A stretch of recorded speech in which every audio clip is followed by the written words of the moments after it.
So our next speaker is Stan Wullschleger from Oak Ridge National Lab. He's in the Environmental Sciences Division there. He's going to talk about genomics in the Arctic to better understand carbon cycling. Well, I appreciate the opportunity to come and talk to you this afternoon about an increasingly favorite topic of mine, that's omics in the Arctic. There's certainly tremendous opportunities for applying emerging tools in plant and microbial genomics and systems biology in order to study carbon-rich systems in high-latitude ecosystems. And I'd like to touch upon some of those today. I'd like to thank Eddie, David, and Marcia for the invitation to speak at the meeting this week and for accommodating my schedule. I flew in last night from Washington, D.C., where I was taking part in another DOE workshop to evaluate how you bring together the experimental community with climate modelers in order to generate increased predictive understanding of the world around us.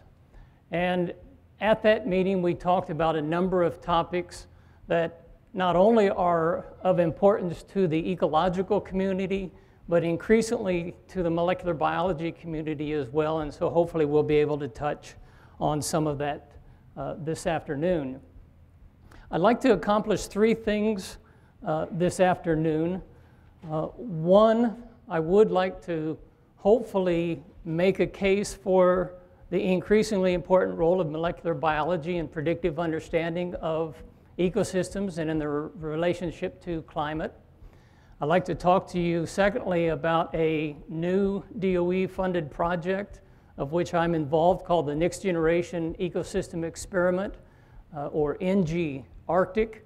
I believe earlier in the week you might have heard something about either NG Arctic or NG Tropics, but it is a new concept for the Department of Energy, particularly the Office of Biological and Environmental Research, to bring together these communities doing field and laboratory studies and modeling as well.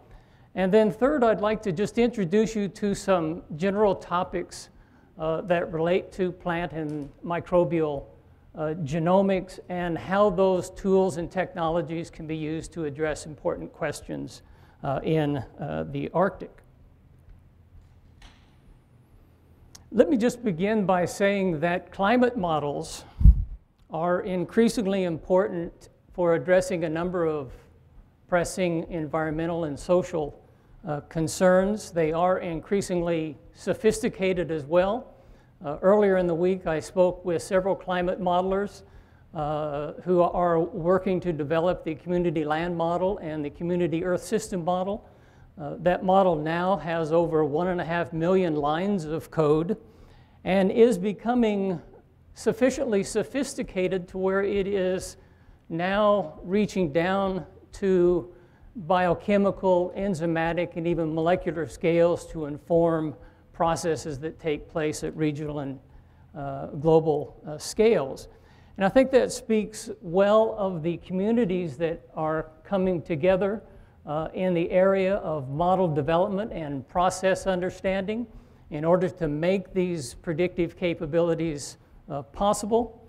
And again, when I refer to process understanding, that can be at scales from molecular to organismal to ecosystem up to global scales. Having said that, it is clear that there are still globally important and poorly understood ecosystems that remain inadequately represented in Earth system models. We may be making global predictions, running Earth system models, but our information and our knowledge of those systems is still quite incomplete.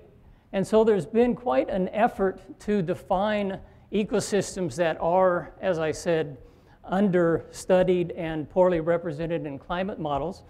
And these go back to a workshop report that Paul Hansen ran on behalf of the Department of Energy in 2008, and then one that I led in 2010 at the University of Alaska at Fairbanks, trying to prioritize the different ecosystems and the processes in those ecosystems that are important for climate models.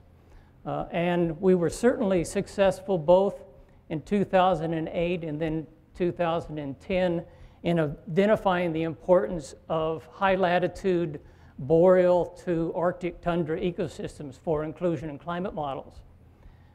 Now, many of you may be familiar with some of the issues that are important in the Arctic.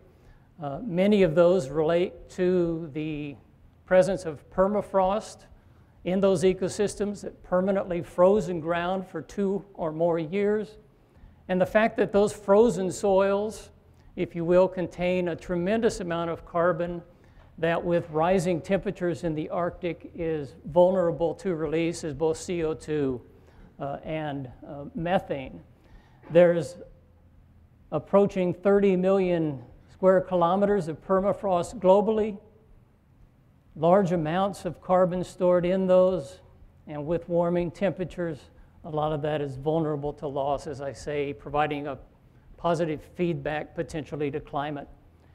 Interesting for the community here today, much of that carbon is vulnerable because of microbial processes that begin in the decomposition of organic material that had been placed there from plant growth and productivity over thousands and thousands of years.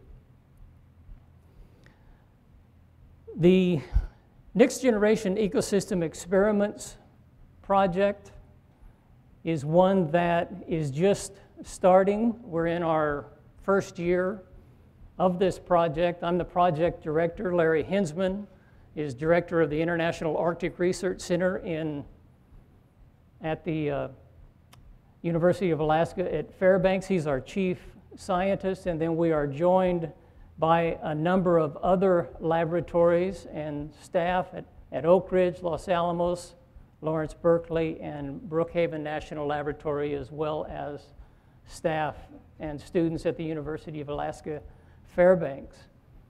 This idea of bringing together the experimental community and the modeling community is very much a mandate for the Next Generation Ecosystem Experiments project. I like to refer to this, though, as having a broad range of scales that are important, genomics to geophysics. I think this emphasizes the importance of scales, reaching all the way down to molecular scales, but also having a landscape perspective as well that emphasizes the tremendous amount of surface and subsurface interaction that takes place within these systems and that need to be understood for our understanding of permafrost-dominated systems in climate.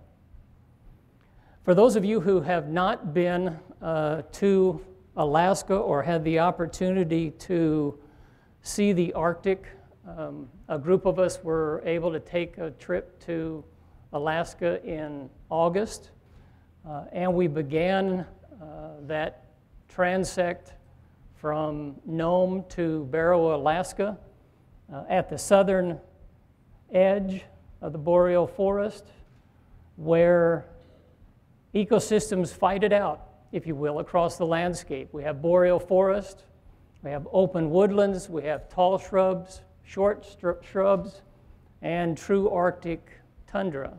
So 5 different biomes, 5 different ecosystem components, all fighting for resources, light, nutrients, water on the landscape. You can go 100 meters in any direction, and you can be out on what's typically referred to as the tundra. There's a picture of David Graham, a microbial physiologist from Oak Ridge. He had a tendency to want to measure everything that was out there. He had a little container of litmus paper and was measuring pH, and then proclaiming something about how the microbial communities would be changing with those shifts in pH. But you can see how at this southern range of a permafrost-dominated system, warm permafrost, only about -1 degree, vulnerable to a lot of degradation, permafrost thaw and degradation. You can see that in the background. You can visualize that landscape as having an active layer of only 30 to 40 centimeters in thickness that freezes and thaws. every year underlaid by hundreds of meters of permanently frozen soil, giving rise to groundwater, surface water interactions, and then thanks to our microbial communities in this area, the emission of CO2 and methane from that landscape as well. Margaret Torn from Lawrence Berkeley National Laboratory. Margaret is a biogeochemist and spent a lot of her time just feeling vegetation. This is lichen that is present out on the tundra. As I said, this area was outside of Nome, Alaska, on the Seward Peninsula, and lichen is very important for the reindeer herds that come through that area. Very important component of the ecosystem. As we move north, we get up into some of the higher regions, a little more elevational relief, a little drier, much more in keeping with what many of you would visualize as the tundra. Going up over the Brooks Range, and then down onto the north slope of Alaska, where you have pattern ground or polygonal ground that forms because of this strong interaction of subsurface and surface processes and ice lenses and ice wedges that give rise to these formations that may be on the order of 10 to 20 meters in diameter. You can see the interaction that goes on with surface water. And then up to Barrow, where DOE has their atmospheric radiation measurement site. Some of that is shown in the background. And then we also have the benefit of having an 8,000 hectare science reserve that's set up by the native people of the North Slope for scientific research. And this is one of the boardwalks that goes out onto that scientific reserve. And you can see on the ground what we saw from the air, and that's that polygonal ground, pattern ground, being formed because of ice wedges in the subsurface. So our goal in the NG Arctic project is to try to understand many of the coupled dynamics that take place in that surface and subsurface system, emphasizing the strong gradients in water from an oxic to an anoxic condition, and then within that trying to understand how carbon that has been stored in permafrost becomes available, and microbial and plant processes that take place as that carbon leaves the system, either as CO2 or as methane for feedbacks to climate. We have a number of research objectives, and these are found under our 5 major headings of geomorphology, hydrology, biogeochemistry, and of course it's under the biogeochemistry that we find much of our microbial studies related to carbon-nitrogen interactions and CO2 and methane emissions. Vegetation dynamics, where we're emphasizing plant migration from boreal zones out onto the open tundra, and a better definition of plant functional types, as well as information on the energy dynamics of these systems. And so we've got quite a large team that is coming together to study complex systems, fundamental mechanisms of response across these disciplines, and then work with our colleagues in areas of predictive understanding and modeling to get that information into regional and climate models. And in a longer term goal is actually to provide process-rich next generation climate models that more faithfully represents the scale at which measurements are taking place, in which the processes occur under field conditions. So this is a little bit of that surface-subsurface interactions that I mentioned. When you talk about permafrost, you're talking about ice-rich, ice-dominated systems. So an active layer of 30, 40, 50 centimeters underlain by ice lenses and ice wedges. And of course, with increasing temperatures, you have permafrost thaw, you have permafrost degradation, but you can also get melting of this ground ice, which causes subsidence and failure of the surface, either in the form of thermokarst events or thermal erosion that can take place over time, essentially deforming the landscape of the Arctic. And there is increasingly evidence that this is going on. So within the NG project, we have a goal of trying to understand not only the fundamental mechanisms of processes of interest, but how those processes play out across this changing landscape. And so I think there's an opportunity here for the plant and microbial molecular biologist. I'll let you look through some of that, but we're clearly interested in gaining a predictive understanding of our Earth system, whether that's at a molecular scale or at larger regional and global scales, and trying to relate that to the fundamental processes that underlie the global carbon cycle. Now, just exactly how we go about doing that is a considerable challenge, but nonetheless one that can be met through emerging systems biology and the involvement of people that are working at both plant and microbial disciplines and contributing to some of the science questions that are of interest to the climate modeling community. And so I'd like to just step through a few examples here of microbial and plant studies that are either being conducted or being planned or that could be conducted in the future. Now, I'll make a bit of apology here in that I will emphasize a few things for the microbial community. But I think the microbial community has been fairly proactive already in addressing some of these questions. And I give this as an example. This was work that Rachel Meckenprang published out of Janet Jansen's laboratory in 2011. Came out in Nature. It was a metagenomic analysis of permafrost samples that had been collected in Hess Creek, Alaska, brought back to the laboratory.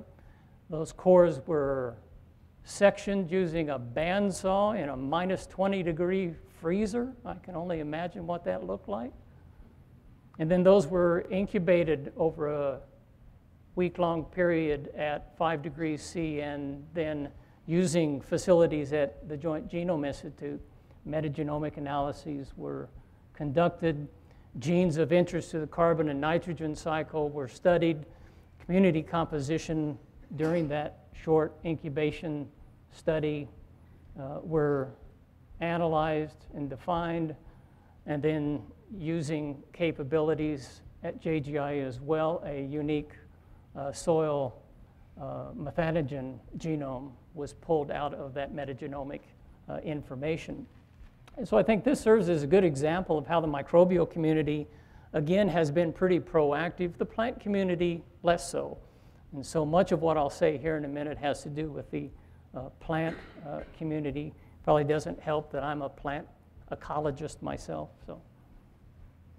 But in the NG project, we do have an interest in using some of these metagenomic tools to look at carbon cycle processes in the area surrounding Barrow. I mentioned this polygonal ground and thermokarst features, the strong interaction that happens with water movement and carbon cycling. So David Graham at Oak Ridge National Laboratory is heading this up with help from Janet, Owen Brody, and others at Oak Ridge and Lawrence Berkeley Lab, looking at distribution of water within polygonal ground or as driven by changes in surface topography, and trying to characterize microbial community composition across variable water regimes. This is that high-centered polygon, if you will, that forms outside of Barrow on the Barrow Environmental Observatory. You have high centers, rims, troughs. These troughs are the preferential flow paths for water in this low topography environment. Taking samples across that to understand the relationship of CO2 and methane emissions, microbial communities, water distribution, and geochemistry. Also interested in going into those same environments and understanding not only carbon dynamics, but nitrogen mineralization and mobilization in polygonal ground as well. So there's going to be an emphasis within our project in understanding how changing microbial communities can drive nitrogen availability, and then what that means for the microbial community and plant production in the Arctic as well. Certainly nitrogen availability and uptake is important for the microbial community, but it is certainly important for plant production. So you have microbial decomposition. Nitrogen is made available. It's made available as either nitrate, ammonium, or organic nitrogen. And so there are a range of questions here that are important for Arctic soils. What's the form of nitrogen? What are the molecular mechanisms of uptake in various plant species? And hopefully that will be clear in just a moment. And then what are the rates and kinetics of uptake influenced by cold temperatures? When we were up in Alaska in August of last year, one of the measurements that David Graham took was permafrost temperatures as we walked across the landscape. So we were up there in August at the end of the 90-day growing season. Soil temperatures at that time were +2 degrees above zero. So we're talking about a system that warms only within a few degrees of the freezing point, yet those are the conditions that have to sustain microbial and plant communities. So how do they do that? How do they access nitrogen? How is that nitrogen taken up by plants across that very narrow window of temperatures? And so there's a lot of opportunities, I think, for applying plant molecular biology to look at this interaction between microbial transformations of nitrogen and uptake and transport into the terrestrial plant component. This is driven home by this diagram. This is work that was done in '96 by Schimmel and Terry Chapin, published in Ecology, and then some additional work in 1994. This is really still sort of the state of the art with respect to nitrogen information within the Arctic. And I'll let you read the quote there of Josh Schimmel and Terry Chapin.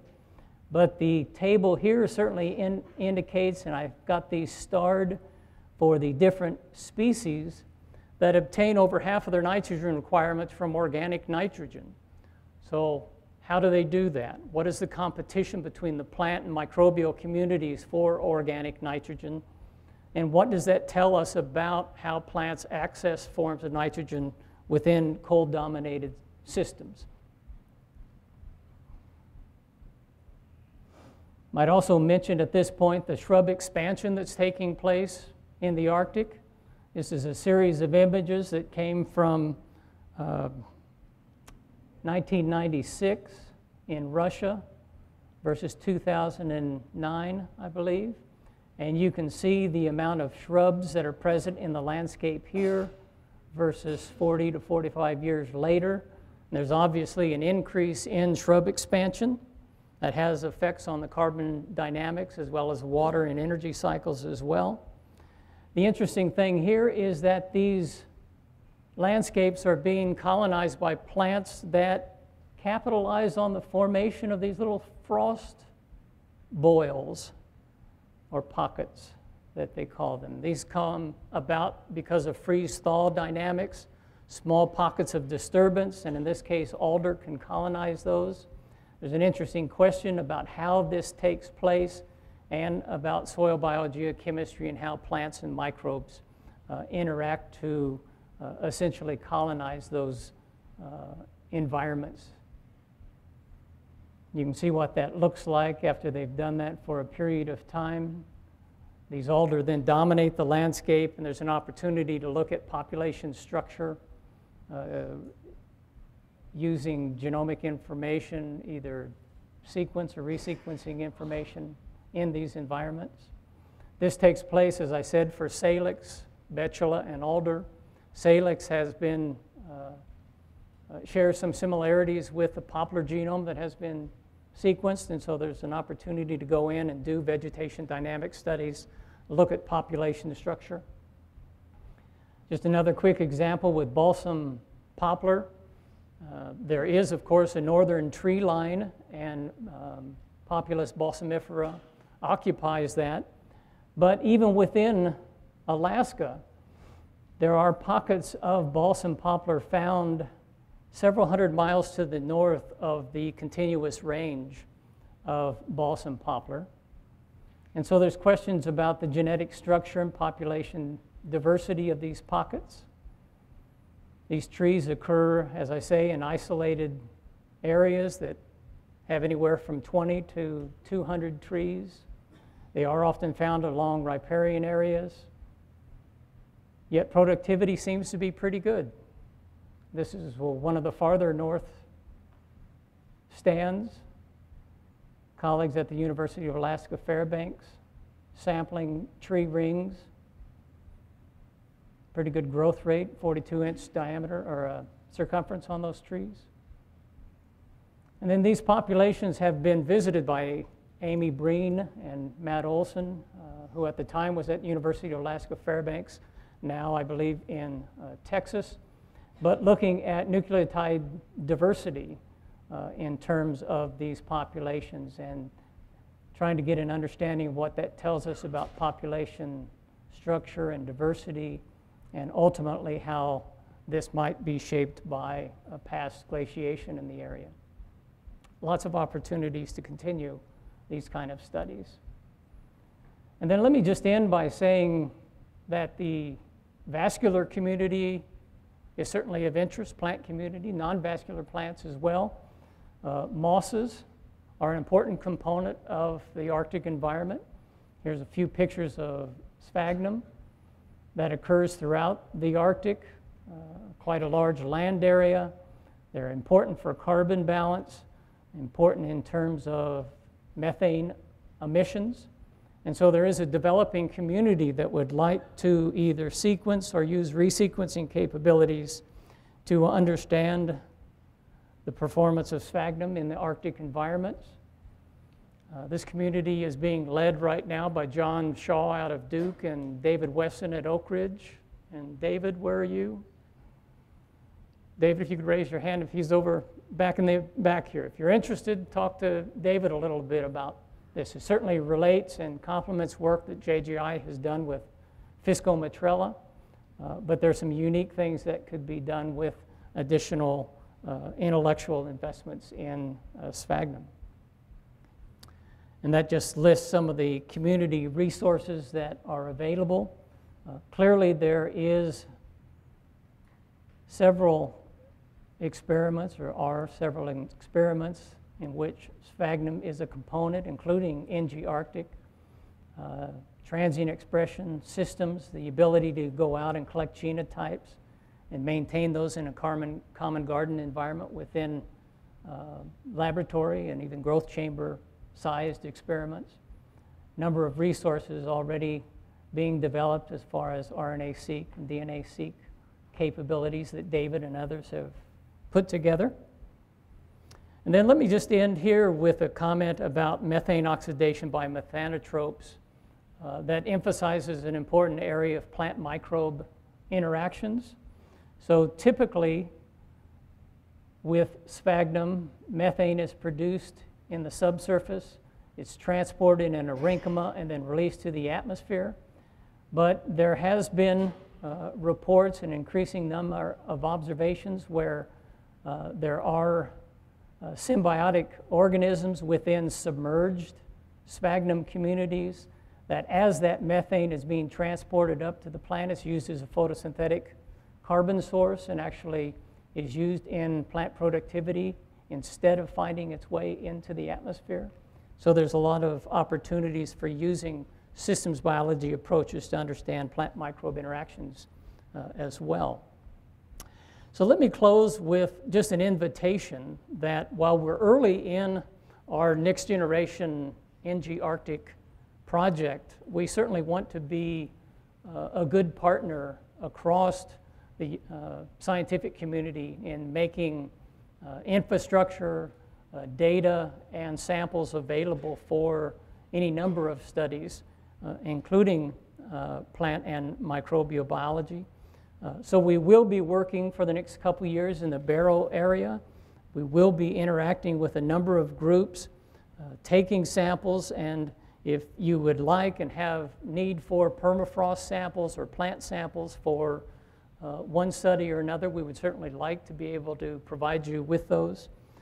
In the future, DOE, primarily through their terrestrial ecosystem science programs, will be having solicitations in which investigators will be encouraged to propose work that leverages and builds upon NG Arctic types of activities. And if you'd like to learn about those and see where opportunities exist with our existing team, then we'd be glad to talk to you about those.